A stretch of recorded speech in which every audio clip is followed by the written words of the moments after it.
नमस्कार बंधुओं, आप सभी का स्वागत है संकल्प के यूट्यूब कक्षा में। भारतीय राज्य व्यवस्था की कक्षा जारी है। पिछली कक्षा में हमने पढ़ा भारतीय संविधान की अनुसूचियों के बारे में। आइए इस कक्षा को आगे बढ़ाते हैं और आज की कक्षा में देखते हैं भारतीय संविधान के प्रस्तावना के बारे में। प्रस्तावना किसे कहते हैं? प्रस्तावना संविधान का दर्शन है। इसमें संविधान के उद्देश्य और उसके प्रयोजनों को स्पष्ट किया जाता है। संविधान निर्माताओं के आदर्शों की अभिव्यक्ति है प्रस्तावना। दुनिया के आप किसी भी देश के संविधान को जब आप पढ़ेंगे तो पाएंगे कि सबसे पहले प्रस्तावना ही देखने को मिलता है। वैसे ही जैसे ही आप भारतीय संविधान को देखेंगे तो सबसे पहला दर्शन प्रस्तावना का ही होता है। सभी एक दिवसीय परीक्षाओं में इससे किस प्रकार प्रश्न बनते हैं अपने, आइए इस पर चर्चा करते हैं। उससे पहले एक मेरा व्यक्तिगत आग्रह है आपसे, अगर हमारे प्रयास आपको सोशल मीडिया नेटवर्क साइट पे सार्थक लग रहे हो तो आपको इसे बढ़ाने की लगे कि उचित लग रहा है, इसको बढ़ाना चाहिए, तो आप सब्सक्राइब कर सकते हैं। इसको अध्ययन करने वाले छात्र को सुझाव के तौर पे इसे दे सकते हैं। तो ऐसा करके उचित लगे तो आप सब्सक्राइब जरूर करें। और स्वस्थ मानसिकता के समाज निर्माण में अगर यह मेरा पहल सार्थक हो तो आप एक प्यारा सा कॉमेंट भी दें। चलिए आज की कक्षा को जारी करते हैं। तो अपने प्रस्तावना से किस प्रकार प्रश्न देखने को मिलते हैं एक दिवसीय परीक्षाओं में। अभी शिक्षक भर्ती वाला भी उसमें भी आएगा यह प्रश्न, बीपीएससी के सारे एग्जाम में देखने को मिलते हैं। आइए प्रस्तावना को देखते हैं। प्रस्तावना शुरू होता है हम भारत के लोग से। तो सबसे पहले इसके उत्पत्ति को देखते हैं कि सबसे पहला दर्शन कब होता है। तो प्रस्तावना का सबसे पहला दर्शन 13 दिसंबर 1946 को होता है। इसको पेश करते हैं उद्देशिका के रूप में, उद्देश्य प्रस्ताव के रूप में।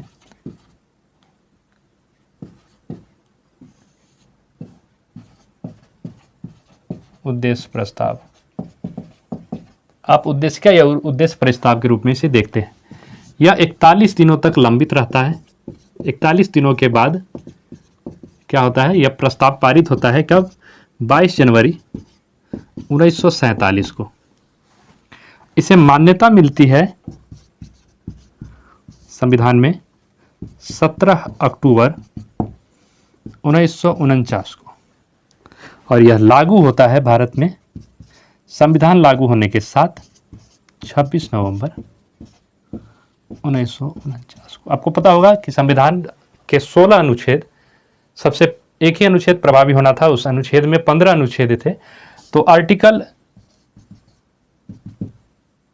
394 लागू होना था और इस 394 में 15 अनुच्छेद टोटल थे। तो 15 ये और ये प्रभावी होगा तब तो ये होगा। तो ये 16 अनुच्छेद लागू किए गए थे, उसके साथ प्रस्तावना अपना लागू हो गया था। तो प्रस्तावना का यहाँ से आप देख सकते हैं, इसकी जर्नी ये है, इसकी यात्रा यहाँ से होती है। सबसे पहला दर्शन आपको यहाँ देखने को मिलता है। आइए इसको आगे पढ़ाते हैं। तो आगे देखते हैं क्या है कि सबसे पहली पंक्ति है हम भारत के लोग। आप देख रहे होंगे। तो हम भारत के लोग, इससे प्रश्न किस प्रकार बनता है? यह पंक्ति कहाँ से ली गई है? प्रस्तावना की पहली पंक्ति हम भारत के लोग कहाँ से ली गई है? तो पहली पंक्ति ली गई है वो अमेरिका से ली गई है, चूंकि अमेरिका के संविधान में लिखा हुआ है हम संयुक्त राज्य अमेरिका के लोग। वैसा ही आपको यहाँ देखने को मिलता है। तो पहली पंक्ति कहाँ से लिया गया है? तो अमेरिका से लिया गया है। दूसरे इसमें क्वेश्चन आपको मिल सकते हैं, दूसरे प्रकार के प्रश्न, कि इससे क्या स्पष्ट होता है? हम भारत के लोग, इस पंक्ति से स्पष्ट होता है कि भारत के संविधान निर्माता भारतीय हैं और इनमें तमाम शक्तियां भारत के जनता में निहित है। तो ये बातें स्पष्ट होती है। आइए इसको आगे बढ़ाते हैं। इसमें अब देखेंगे शासन के स्वरूप की चर्चा इसमें की जाती है। शासन के स्वरूप की चर्चा की जाती है, जैसे कि आप देख रहे होंगे कि शासन का स्वरूप कैसा होगा। प्रभु संपन्न होगा, समाजवादी होगा, पंथ निरपेक्ष होगा, लोकतंत्रात्मक होगा और गणराज्य होगा। आइए एक एक करके शब्द को समझते हैं। शासन के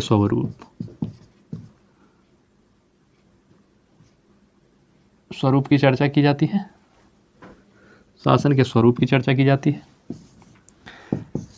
तो शासन के स्वरूप में क्या है? सबसे पहला क्या है? संप्रभु राष्ट्र। दूसरा क्या है? तो दूसरा है समाजवादी, समाजवाद। तीसरा क्या है? तो तीसरा है पंथ निरपेक्ष।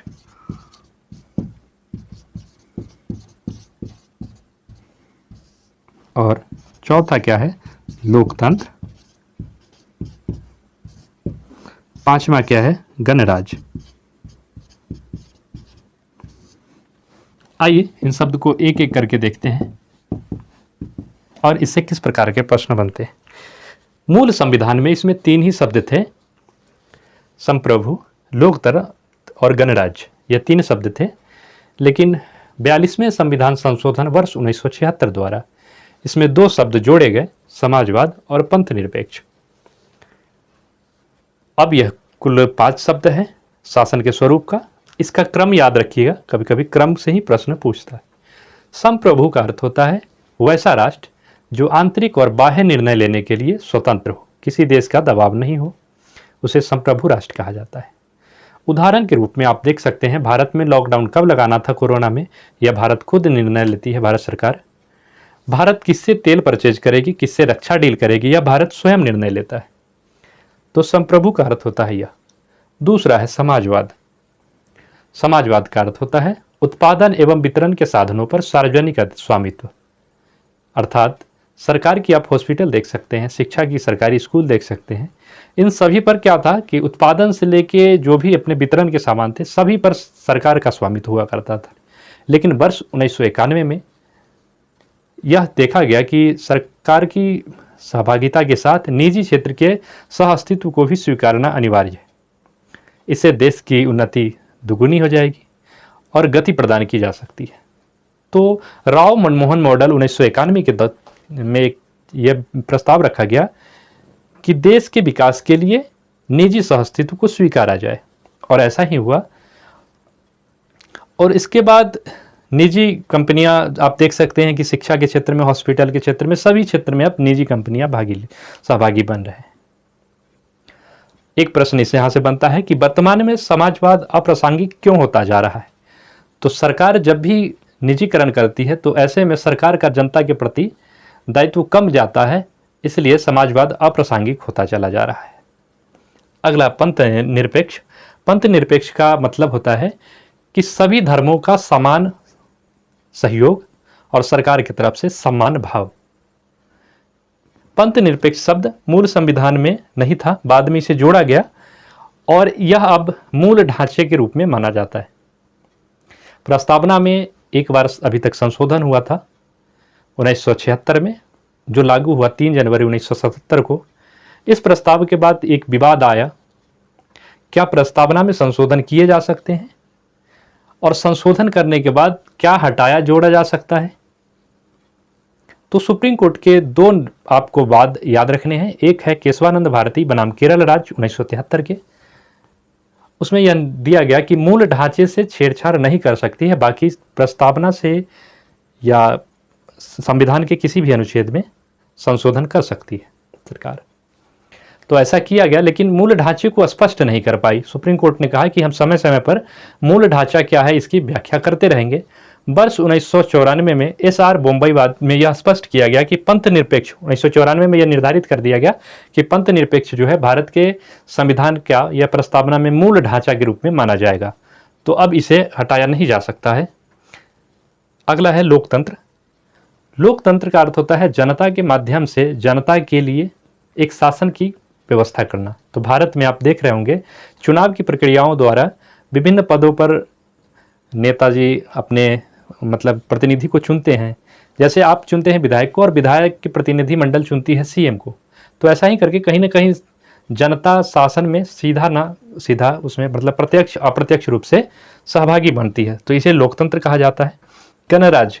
गणराज्य अर्थात यह मतलब होता है कि वहाँ की राष्ट्राध्यक्ष राष्ट्रपति को निर्वाचित किया जाए। जिस देश का राष्ट्रपति निर्वाचित होता है वह गणराज्य की बात की जाती है। तो शासन के स्वरूप की चर्चा हमने की एक एक शब्दों को लेके।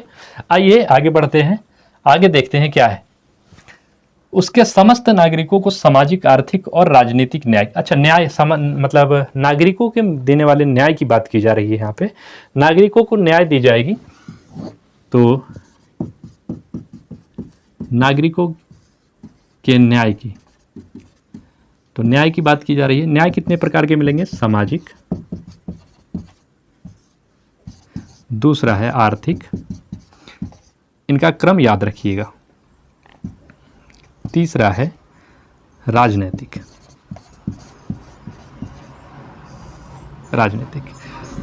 एक एक करके समझते हैं। सामाजिक न्याय की जब बात की जाए तो किसी को भी आप समाज में जाति, क्षेत्र और पंथ, मजहब के आधार पे विभेद नहीं कर सकते हैं। सरकार की यह व्यवस्था है कि समाज में सभी को एक समान भाव मिले, सम्मान मिले, यह व्यवस्था है की जाए, इसी को ही सामाजिक न्याय की बात कहते हैं। दूसरा है आर्थिक न्याय, सभी को रोजगार के समान अवसर प्रदान किए जाए, व्यवसाय के लिए समान अवसर प्रदान किए जाए, कोई भेदभाव नहीं किया जाए, धन के आधार पे किसी को ज़्यादा सम्मान या कम सम्मान देने की व्यवस्था ना हो, न्याय में कहीं ये ना हो, इसी को कहते हैं आर्थिक न्याय। तीसरा है राजनीतिक न्याय, भारत का कोई भी नागरिक चुनाव लड़ सकता है, चुनाव कहीं से भी लड़ सकता है, उसकी आयु अगर पूर्ण चुकी है, जैसे वयस्क मताधिकार के रूप में वो वोटिंग भी कर सकता है। व्यक्ति की आयु 21 वर्ष हो गया तो पंचायती निकाय में चुनाव लड़ सकता है, 25 वर्ष हो गया तो वो लोकसभा वगैरह में लड़ सकता है। तो एक कंडीशन है जिसके तहत कोई भी चुनाव लड़ सकता है। और एक प्रोफेसर के वोट का जितना मूल्य होगा उतना ही एक टीचर के वोट का मूल्य होगा, उतना ही एक पुलिस के वोट का मूल्य होगा, उतना ही समाज में रह रहे चोर का भी वोट के मूल्य होगा। तो ये चीज़ ध्यान रखने की योग्य है। 3 न्याय की बात की गई है, सामाजिक, आर्थिक और राजनीतिक। इन तीनों का क्रम याद रखिएगा। यहाँ से पूछे शासन के स्वरूप में तो आप ध्यान रखिएगा, मूल संविधान में इनमें से कौन नहीं था? तो समाजवाद और पंथ निरपेक्ष, ये चीज़ ध्यान रखिएगा। आगे बढ़ते हैं फिर से, तो देखते हैं आगे क्या है। अब उसमें स्वतंत्रता की बात की जा रही है, एक बार इसको हटा लेते हैं। नागरिकों को मिलने वाले स्वतंत्रता की बात की जा रही है। कितने प्रकार की स्वतंत्रता नागरिकों को दी जाएगी? तो कुल 5 प्रकार की स्वतंत्रता नागरिकों को दी जाती है। यह भारतीय संविधान की प्रस्तावना से ही स्पष्ट हो जाता है कि भारत के नागरिकों को क्या दायित्व दिए जा रहे हैं, शासन को क्या दायित्व दिया जा रहा है। आइए, नागरिकों को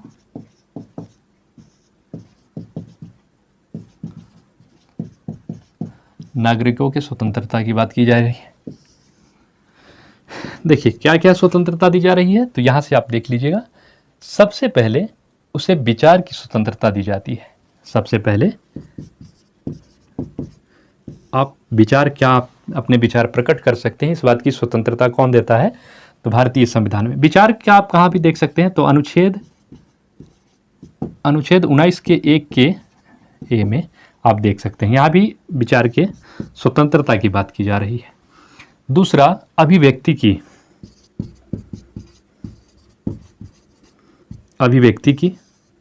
अभिव्यक्ति अर्थात हमारे जो विचार हैं उसको हम लिख के नाट्य रूप में या मतलब किसी भी रूप में हम इसे व्यक्त कर सकते हैं, वीडियो के रूप में या कहीं भी किसी रूप में व्यक्त कर सकते हैं, इसे ही अभिव्यक्ति कहा जाता है। तीसरा है आपका विश्वास का, हम किस पर विश्वास करें किस पर ना करें, इसके लिए सरकार हम पर दबाव नहीं बनाएगी, हम स्वतंत्र हैं, यह बात हमें मतलब संविधान हमें स्वतंत्रता दी है। अगला है धर्म की स्वतंत्रता, आप किस धर्म को मानने वाले हैं, इस बात का स्वतंत्रता आपको संविधान देता है। 5वां है उपासना की, उपासना आपने पूजा पद्धति किस रूप में करना है, किस रूप में नहीं करना है, सकारात्मक होना चाहिए, अर्थात यह किसी धर्म का अपमान का बात नहीं होना चाहिए, इसकी भी स्वतंत्रता आपको संविधान देती है। आगे प्रतिष्ठा और समता अवसर की, तो यह समता की बात हो गई कि सबको एक समान इज्जत मिले, सबको समान अवसर मिले, नौकरी हो या किसी भी चीज़ में सबको अवसर दिया जाए, किसी को भेदभाव करके आप छांट नहीं पाए। उसके बाद एक चीज़ और इसमें मिलेगा, बंधुत्व की बात करता है, बंधुत्व की बात करता है, लेकिन किस प्रकार की बंधुत्व, ऐसा भाईचारा नहीं कि मुस्लिम मुस्लिम ही भाई हो और देश को नुकसान हो रहा हो, ईसाई ईसाई ही भाई हो और देश का नुकसान हो रहा हो, ऐसी भाईचारा जिससे भारत की एकता और अखंडता सुनिश्चित की जा सके, ऐसी बंधुत्व की भावना। तो यह बंधुत्व कहाँ से लिया गया है? तो यह फ्रांस से लिया गया है। यह बंधुता कहाँ से लिया गया है? फ्रांस से लिया गया है। यह प्रश्न आ सकता है। आगे आते हैं, इसके तिथि की बात की गई है, तो इसे 26 नवंबर 1949 को लागू किया गया है। हिंदी तिथि की जब बात करें तो मिति मार्गशीर्ष शुक्ल सप्तमी संवत 2006 को एतद द्वारा संविधान को अंगीकृत, अधिनियमित और आत्मार्पित किया जाता है। 3 शब्द यहां पे आपको मिल रहे होंगे, इसको देख लेते हैं एक बार।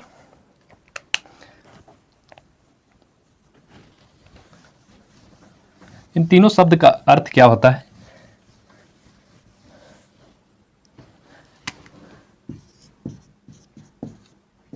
अंगीकृत,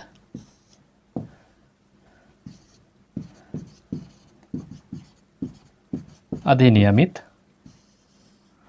और आत्मार्पित। इन तीनों शब्द के अर्थ होते हैं, अंगीकृत का अर्थ होता है स्वीकार करना, संविधान को, इस संविधान को हम स्वीकार कर रहे हैं। अधिनियमित का अर्थ होता है लागू करना, हम इसे लागू कर रहे हैं। और आत्मार्पित का अर्थ होता है स्वयं को संविधान को सौंपना।